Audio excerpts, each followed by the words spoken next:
ये भी आपको बताएंगे। लेकिन इससे पहले वफाकी वज़ीर दाखिला की कराची में मौजूदगी के बावजूद हलीम आदिल अपनी रिपोर्ट्स ले आए। हलीम आदिल शेख ने सिंध में अमन अमान की ख़राब सूरत हाल पर रिपोर्ट वज़ीर आज़म को भिजवा दी। उनका कहना था कि 3 माह के दौरान सखर और लाड़काना रीजन में 250 से ज़ायद अफराद हलाक हो चुके हैं। IG सिंध को फौरी हटाया जाए। इल्ज़ाम लगाया कि पीपल्स पार्टी के लोगों के कहने पर पुलिस अफसरान को लगाया जाता है।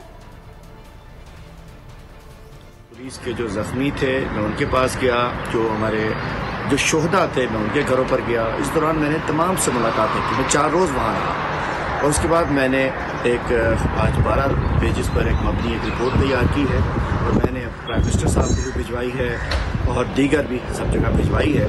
उसमें बड़ी तफसील है कि ये वाक़या क्या है। इशू ये है कि हम सब जब देखते हैं तो हम सिर्फ जो कच्चे में डाकू जो बंदूकें हाथ में लिए हुए नज़र आ रहे होते हैं उसके खिलाफ एक्शन की बात की जाती है, लेकिन असल इशू ये है कि 3 टीयर्स हैं। ये नंबर 1 टीयर जो नज़र आता है जो कि बंदूकें पकड़े APC तोड़ रहे होते हैं। दूसरा टीयर जो है वो बीच में होता है, सरदार टेगोर टाइप के लोग जो बीच में होते हैं, जो पतारेदार होते हैं, जो बीच में मौजूद होते हैं। तीसरा टीयर होता है जो आज भी इजलास के अंदर बैठा होगा, जो असेंबली में होता है, जो कैबिनेट में होता है, जो बंगलों में होता है, जो डिफेंस में होता है। वो है असल पक्के के डाकू और एक है कच्चे के डाकू।